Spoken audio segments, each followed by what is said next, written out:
అందరికీ నమస్కారం. ఈరోజు మన మాతృదేవోభవ పితృదేవోభవ సదాసేవలో ప్రోగ్రాం ఈరోజు మూడో రోజుకు రావడం జరిగింది. ఈ మధ్యన జరిగిన పండగలు బాగా తెలుగు వాళ్ళు అద్భుతంగా జరగడం జరిగింది. ఆ పండగల సంఖ్య 3. ఈరోజు మనం తీసే ఈ ప్రోగ్రాంలో ఈరోజు భాగం వచ్చి 3.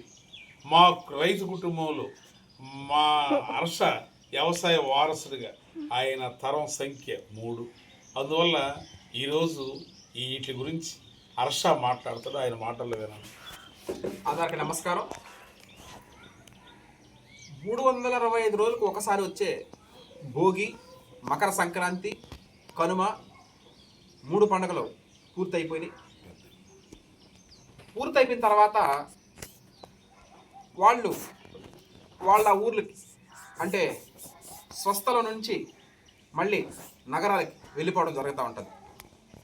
ఇది కుటుంబంలో ఉన్నటువంటి వాళ్ళందరికీ అంటే అదొక బాధగా ఉంటుంది. 365 రోజుల కోసం ఎదురు చూస్తూ ఉంటారు. పెద్ద పండుగ ఎప్పుడు వస్తుందా, కొడుకులు, కోడళ్ళు, మనవాళ్ళు, మనవరాళ్ళు, అల్లుళ్ళు, కొత్తగా పెళ్ళైనటువంటి పెళ్లి కొడుకు పెళ్లి కూతురోళ్ళు ఇంటికి రావడం, కళ, ఆ ఆనందం, ఆ సంతోషం, ఆ 3 రోజులు, ఆ 3 నాళ్ళ ముచ్చటగా అయిపోయి మళ్ళీ వచ్చే సంవత్సరం జనవరి భోగి పండగ, మకర సంక్రాంతి, కనుమకే ఎదురు చూస్తూ ఉంటారు. ఈ విధంగా ప్రతి సంవత్సరం జరిగే ప్రక్రియ ఇది. దేవుడి దయ వల్ల ఎన్నో జన్మలో చేసుకున్న పుణ్యమో తెలియదు, కానీ మాకు మాత్రం ఆ భాగ్యం దక్కింది. ఏది, అందరం కలిసికట్టుగా ఉండడానికి. తాతగారు వేటికి రమణయ్య గారు 85 సంవత్సరాల వయసు, వరి సాగు చేసేవాళ్ళు ఆయన. తన తర్వాత మా నాన్నగారు వేటగిరి మల్లికార్జున గారు ఒక ఆదర్శ రైతు. సంక్రాంతి సంబరాల్లో అవార్డు కూడా అందుకోవడం జరిగిన ఆదర్శ రైతుగా. ముఖ్యమంత్రులు కూడా అభినందించి వరి సాగులో ఆయన రాణించినటువంటి కృషి అది చెప్పలేనటువంటి విషయం. ఆ విధంగా నాన్నగారు. తర్వాత నేను కూడా మామూలుగా అయితే ఏదో విదేశాల్లో ఉండాల్సిందే, లేకపోతే ఏదైనా మహానగరాల్లో కంప్యూటర్ ముందు ప్రోగ్రామింగ్ చేసుకోవాల్సింది. కానీ నేను ఆ విధి ఏ విధంగా జరిగిందంటే 4 తరాల వారసులు కలిపింది. తాత, నాన్న, నేను, నా కుమారుడు.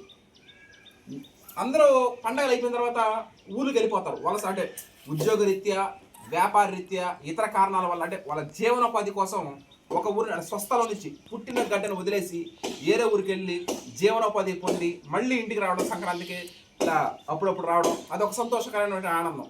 కానీ మాకు ప్రతిరోజు ఒక సంక్రాంతిలాగా, ప్రతిరోజు ఒక భోగిలాగా, ప్రతిరోజు ఒక కనుమలాగా సర్వసాధారణంగా జరుగుతూ ఉంటుంది. ఇది ఒక సంతోషకరమైన విషయం. ఈ రోజుల్లో మొదటి జనరేషను, రెండో జనరేషను, మహా అయితే ఎక్కడో అక్కడక్కడ 3, అలాంటిది 4 తరాల వారసులు ఒకే ఇంట్లో ఒక ఈ లివింగ్ ఉండడం ఇది మామూలు విషయం కాదు. అది కూడా వరి సాగే. తాతగారు వరి సాగు చేయడమే, నాన్నగారు వరి సాగు చేయడమే, నేను కూడా అంతే కదా. మా పూర్వీకులు, మా తాత వాళ్ళ నాయన కానీ వాళ్ళు కూడా అంటే వ్యవసాయ కుటుంబంలో వరి సాగు చేయడం మా వృత్తి. ఆ విధంగా సంక్రాంతి అయిపోయిన తర్వాత అందరూ ఊర్లకు వెళ్ళిపోతూ ఉంటారు.